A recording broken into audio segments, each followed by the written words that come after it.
Jameis Winston was a Cinderella story last week, but this week, Jesse Minter and company turned him back into a pumpkin as the Chargers dominated the Browns on Sunday.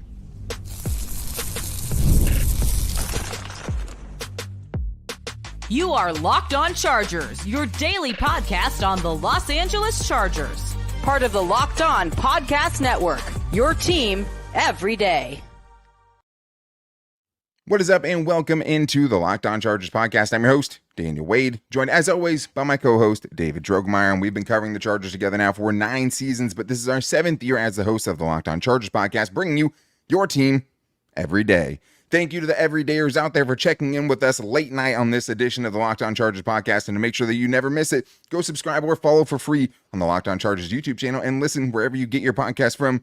David, the Chargers are 5-3, a dominant win on Sunday against the Browns. Man, that was great to watch, man. It was great to watch the Chargers defense really make a statement and I think show everybody in the league, especially in the AFC, that this is not an aberration. This is not a fluke. It's not just because they're going up against bad teams. They're thoroughly handling every single opponent that's been put in front of them. No team has scored more than 20 points on the Chargers, and that did not stop today.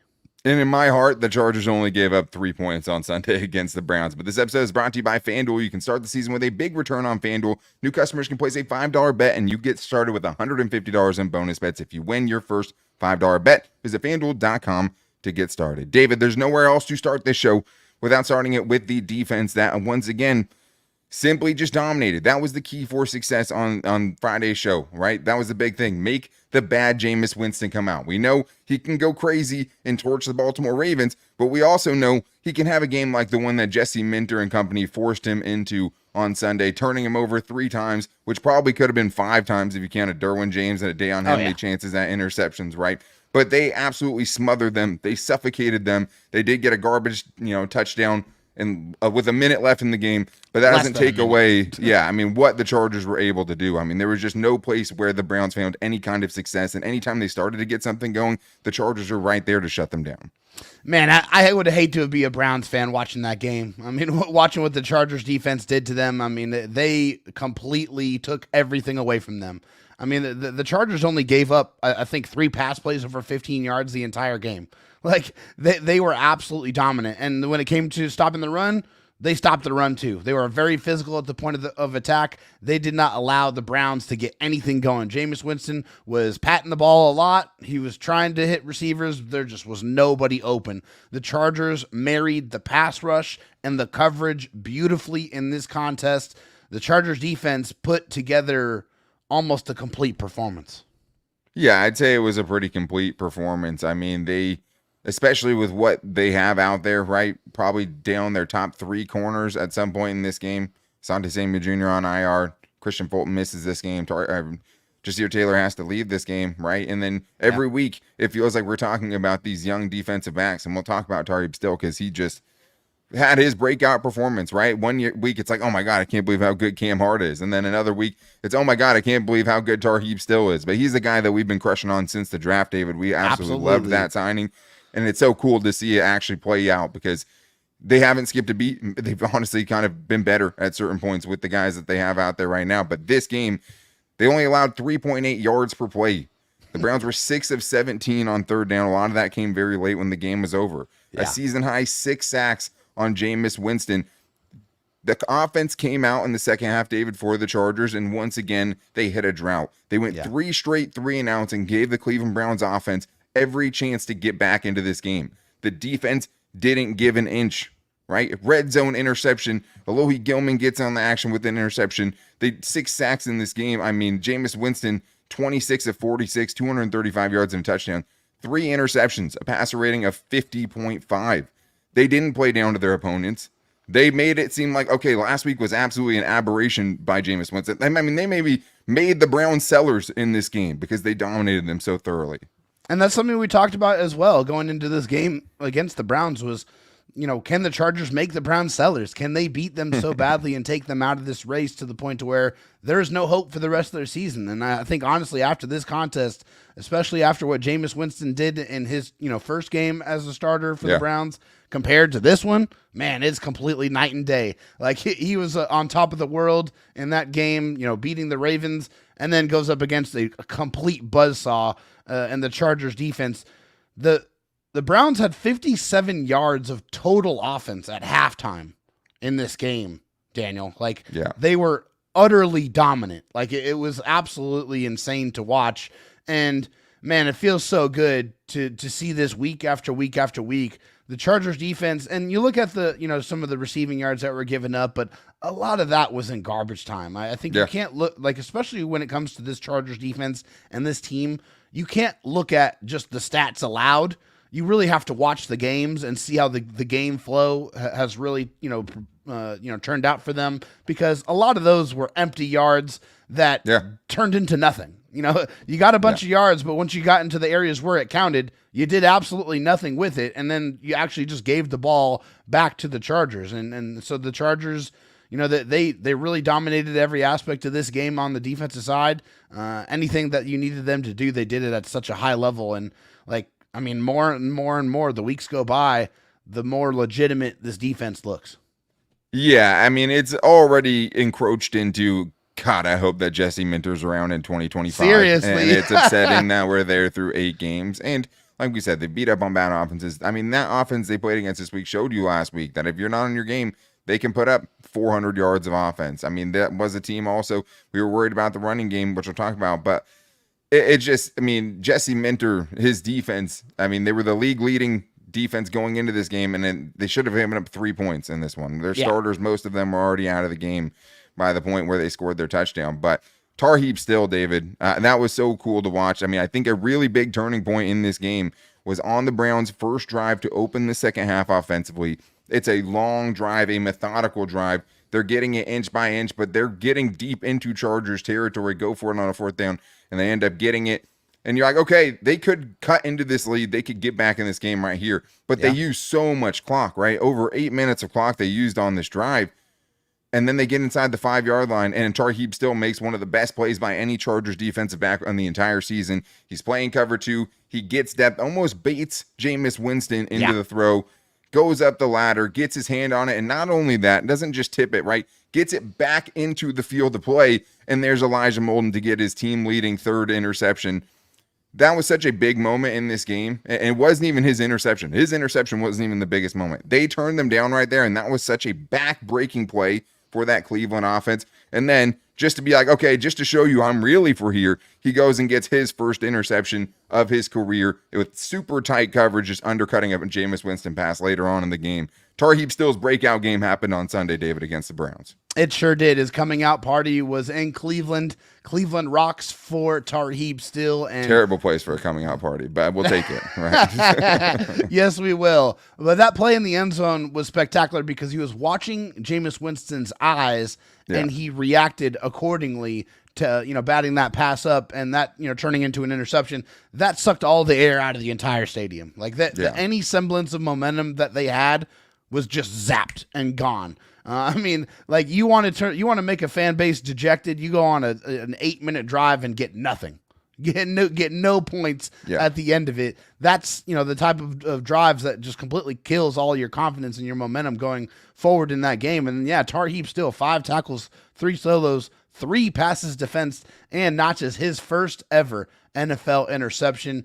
Tarheeb Still, Cam Hart, man, these guys have played out of their minds, and I think we have to give a lot of credit to Joe Ortiz and his scouting staff for going out there and doing the work and scouting these guys, and to those players for making the most of their opportunities, getting thrust into the limelight, getting thrust into the starting spot, and forced to go perform. And they have answered the call in spades. They have been fantastic. Tarheeb Still has been so fun to watch. I'm so happy that what I saw in college is starting to manifest itself and translate to the NFL level. Tarheeb Still turning into a really big weapon for the Chargers defense. Yeah, absolutely. It's so fun to watch. I think the other big thing for the Chargers defense is just much more physical up front. I mean, they take 6-man boxes pretty much most of the day and shut down the Browns rushing attack and put Jameis Winston in a ton of bad spots. The running backs overall 19 carries for 52 yards.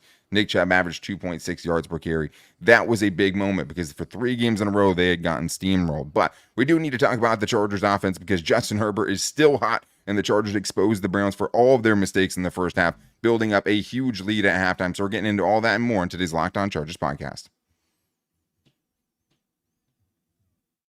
With Robinhood Gold, you don't need a silver spoon to eat up the financial favors of the 1%, because Robinhood Gold allows others to get the rates and perks usually reserved for the high society. Now the resourceful individual with Robinhood Gold can earn a very liberal rate at 4.5% APY on uninvested cash and be rewarded with a handsome 3% retirement boost on an IRA account. Robinhood Gold provides the privileges of a high net worth for any net worth. These generous benefits are now available for only $5 a month. The new gold standard is here with Robinhood Gold. Sign up at robinhoodgold.com/gold. Terms apply. For product specific disclosures, visit robinhood.com/gold. Investing involves risk. Rate may change. Gold membership is offered by Robinhood Gold LLC.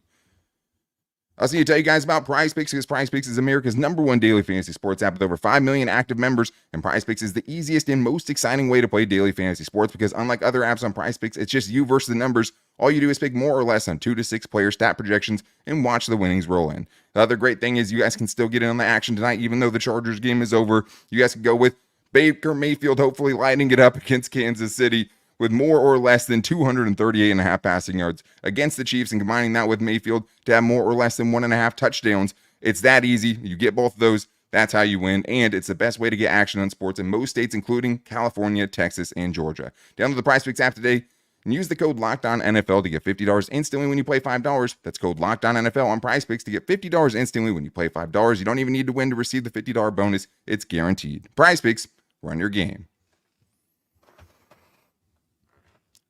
All right, David, let's talk about the Chargers offense, because it was uneven and there's definitely some complaints from this game. And it's also the game in which they put up their season high in points. They scored 27 points in this game. They had been stuck on 26 in 2 other games. And there was a lot of good offensively. And I think part of the reason it didn't feel as good, or maybe why you feel like you can nitpick it a little bit, is because they absolutely exposed the big time mistakes that the Cleveland Browns defense made, because the Browns defense had moments of utter dominance in the first half.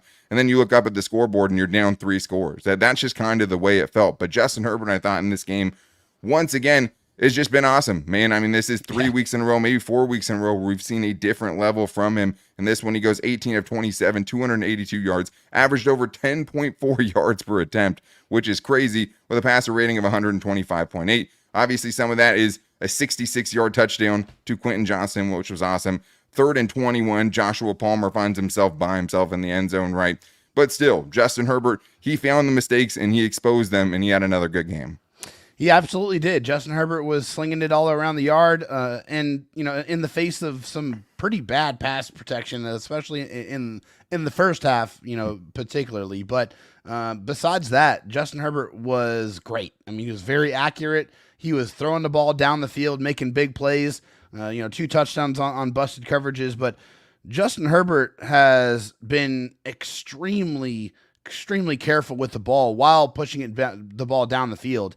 He has a 10-to-1 touchdown to interception ratio after this game, which is crazy. I mean, we know that, he has one of the lowest turnover worthy throw percentages in, the history of the NFL. He's always been very risk averse, but he's not risk averse to the point of not pushing the ball down the field and throwing it and giving his receivers opportunities to go make plays.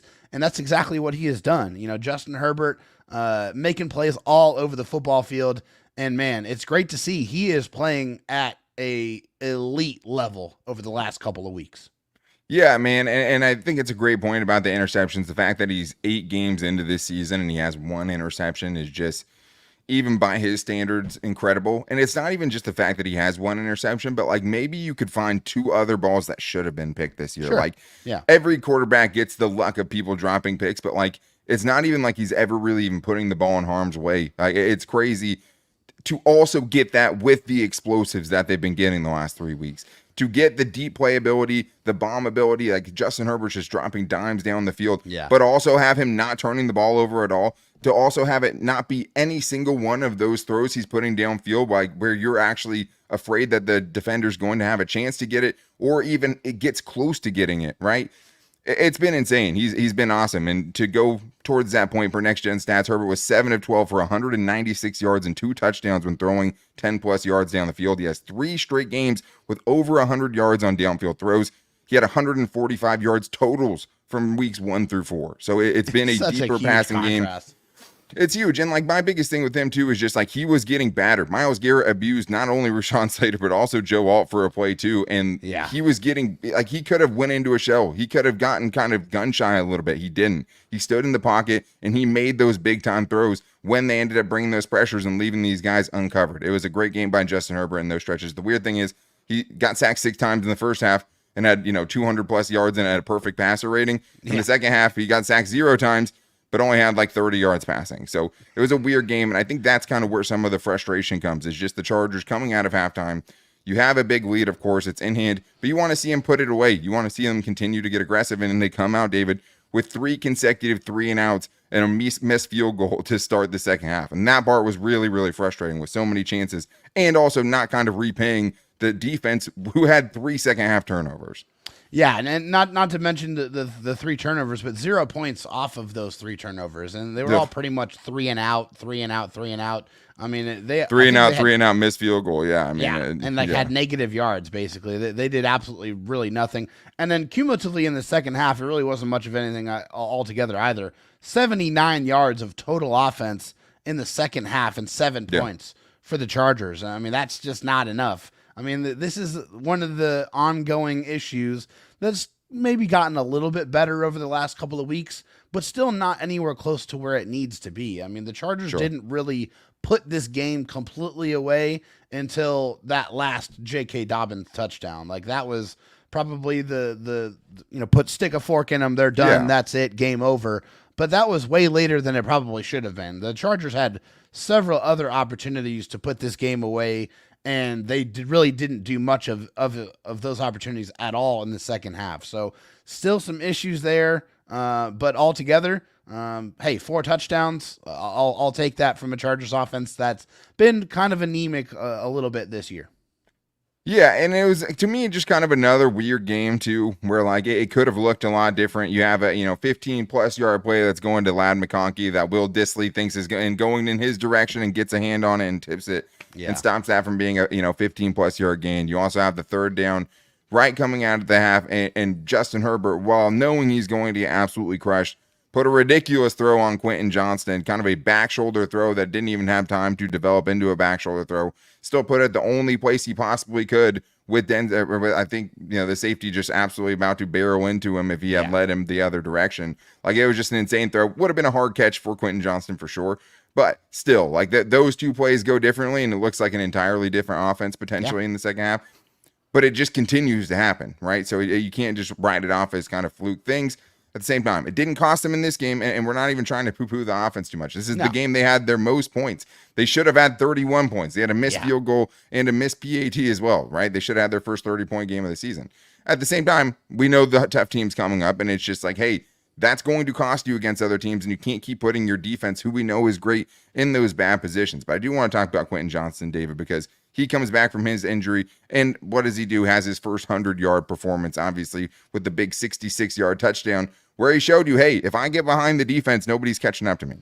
Yeah, I mean, hey, I think a couple of people kind of chuckled a little bit when Jim Harbaugh talked about Quentin Johnston's speed and how, he is a problem and he is a real athlete. Well, guess what? I mean, if he's out in the open field and you're not around, like, you're not going to get him. Like, you're not going to catch up to him. He's got really long strides. He's got real speed. 4 catches on 5 targets for 118 yards, and that 66-yard broken coverage touchdown. His first career 100-plus receiving yard contest. His 4th TD of the season for Quentin Johnston, which doubles his TD total from last season in just over half a year. So Quentin Johnston, I mean, what can you say about the kid? I mean, everybody wrote him off, except for me. I've made it very, very clear that we're not going to quit on Quentin Johnston after that rookie season. And he is definitely showing everybody that when he's on that field this year and when he's used more properly, he is still and is an effective offensive weapon. And we're not even close to done yet. We could see what this looks like and be very, very excited and proud about this second year that Quentin Johnston was able to provide. Yeah, I think with Quentin Johnston, this game's a little fluky in the sense of like, okay, 33 of those yards come on the lateral drill before halftime, right, where he gets 33 yards on that. And got a big chunk of that for a second you're like, oh my God, they might do You like might the take it. lateral Yeah, thing and score a touchdown. That looked pretty cool. Right. I mean, he got him close enough to where, the Browns fans were definitely getting a little nervous for sure. But yeah, I mean, to see him do this, even to see him just catch that ball, I mean, the bar can't be as low as that. But David, to see a ball over the shoulder where it's like he knows he has all the room ahead of him, and he has to catch that ball, and he did probably it, right? dropped that ball last year, I think. Who knows? But the thing is like, you don't have the confidence that he's going to catch it last year. And this year, I don't think he's given anything to betray that confidence. He's been pretty sure-handed all season. So great to see that. Quentin Johnston, Vlad McConkey good in this game. Josh Palmer good in this game as well. But there were some unsung heroes we didn't get to talk about, like J.K. Dobbins, who put the running game on his back, and Dayon Henley, who was absolutely everywhere. So we're getting into all that and more on today's Locked On Chargers podcast. First, I need to tell you guys about Hillsdale College. History, economics, the great works of literature, the meaning of the U.S. Constitution. Did you study these things in school? Probably not. Or even if you did, maybe it's time for a refresher. Time and technology have changed a lot of things, but they have not changed the basic fundamental truths about the world and our place in it. Our sponsor, Hillsdale College, is offering more than 40 free, that's right, free online courses, including, here are just a few: Constitution 101, the meaning and the history and the Constitution, Introduction to Free Market Economics, The Great American Story, A Land of Hope, The Rise and Fall of the Roman Republic, and so much more. And all of Hillsdale's courses are self-paced, so you can start whenever and tune in wherever. Plus, you can go deeper in the readings, quizzes, discussions, or just enjoy the lectures. Go right now to hillsdale.edu/lockedon to enroll. There's no cost and it's easy to get started. That's hillsdale.edu/lockedon to register. Hillsdale.edu/lockedon. I also need to tell you guys about FanDuel, because you can get ready to tackle the NFL action with FanDuel, America's #1 sportsbook, because right now new customers can bet $5 and get $150 in bonus bets if you win. The FanDuel Sportsbook app gives you everything you need to place live bets on the NFL all in one place. So when you get a hunch in the middle of the game, you can check out the latest stats, view live play-by-play, and so much more on the same page where you place your bets. The odds are already out on FanDuel, David. What do you think the spread is? 8.5. The Chargers are favored against the Tennessee Titans at home next week. It's about where I thought it would be. It feels like it's always going to feel like a trap game for me, but so far I think Chargers showed you again that they don't play down to their competition. So I'll definitely be checking that one out. And you guys can get plus 8.5 for the Titans if you want that, but I'm going minus 8.5 for the Chargers. Just visit FanDuel.com to join today. You'll get started with $150 in bonus bets if you win your first $5 bet. That's FanDuel.com. Never waste a hunch and make every moment more with FanDuel, an official sportsbook partner of the NFL. David, we still have some unsung heroes to get to, like J.K. Dobbins, who really, I thought, pounded the rock until something broke. And that's the one thing you get with J.K. Dobbins is like, hey, he might have a bunch of 2-yard carries potentially when the run blocking isn't there for him, but he's always a threat to have those explosive plays. So I have to talk about J.K. Dobbins today because the running game was better in this one for the Chargers. But thank you to everyone for making us your first listen, especially after a game like this. Chargers getting to 5-3. It's super exciting. I'm going to be watching all of the NFL shows to make sure they're mentioning the Chargers when they talk about this team come correct. And you guys can check out the new slate at Locked On NFL, where they're getting into all of the games around the NFL in the morning with Tyler Rowland, in the afternoon with Tony Wiggins, 2 shows a day wherever you get your podcast from and on YouTube. But let's talk about the unsung heroes, David. Let's talk about J.K. Dobbins, who found the explosive plays for this Chargers rushing attack and looked much better than we've seen in weeks past. The one thing we can always kind of count on with J.K. Dobbins is that he is going to run hard. You know, it's going to take some effort to get him on the ground, and he showed that again in this game where he just kept at it, kept bludgeoning, and then he broke a couple loose, and he was able to get into the end zone a couple of times. 14 carries, 85 yards, and 2 touchdowns, 16 and 7 yards respectively, and got a nice little payday to go along with it. According to Tom Pelissero, J.K. Dobbins crossed 600 yards rushing on the season, which earned him a nice $150,000 bonus. Nice. Per his agency, LAA. Congratulations, J.K. Dobbins. And honestly, we're sitting here and we're at 620 yards, 6 touchdowns, almost 5 yards a carry for J.K. Dobbins. And I'm going to sit here right now and say that J.K. Dobbins is firmly planting his flag on that Comeback Player of the Year award. Yeah, I mean, and to go with that, I mean, Jeremy Fowler put this out. Dobbins is on pace for 1,300 rushing yards and 13 touchdowns. The Chargers running back running for 1,000 yards in a season.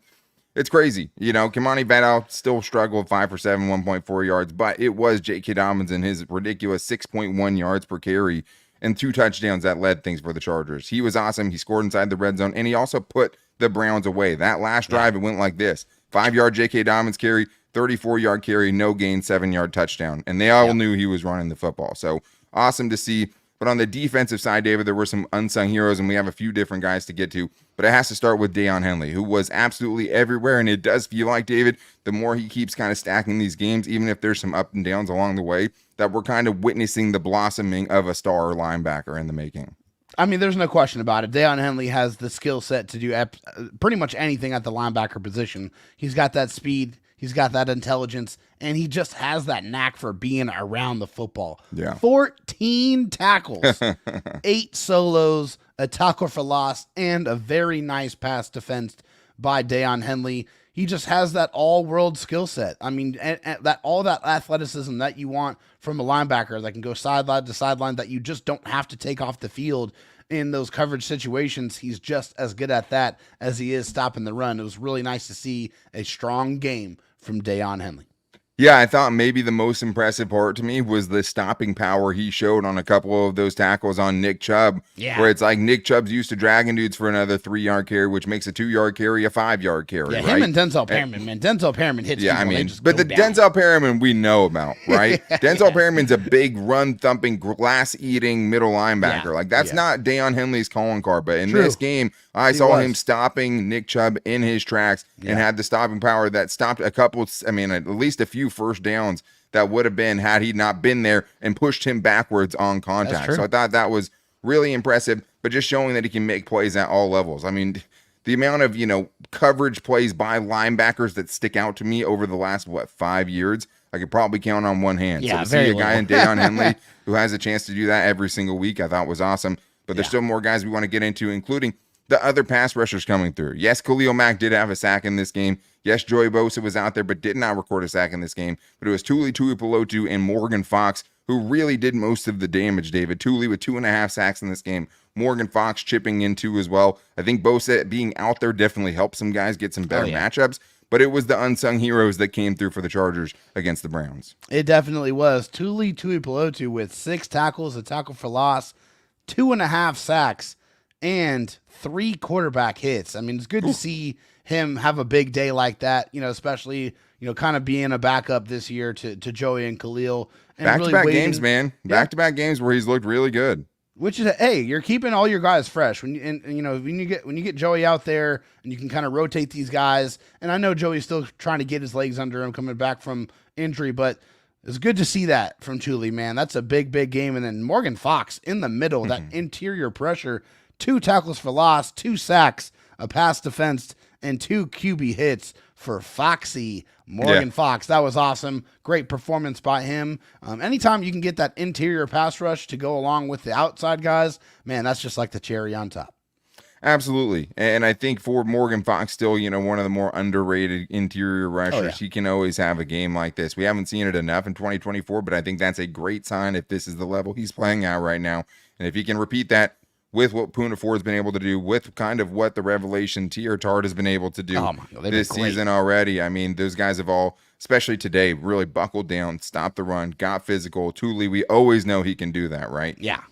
But in this game, he was awesome. Last week, he was, I think, the second highest graded player on the team. He had an awesome game. So to see him stacking these performances and to have 3.5 sacks over a 2-game span when he had 4.5 all last season, really good. The arrow is pointing up, and with the Chargers kind of uncertainty at that position next year, with Khalil Mack headed into free agency and Joey Bosa heading into a contract, it's hard to argue he could actually deserve with his play next year.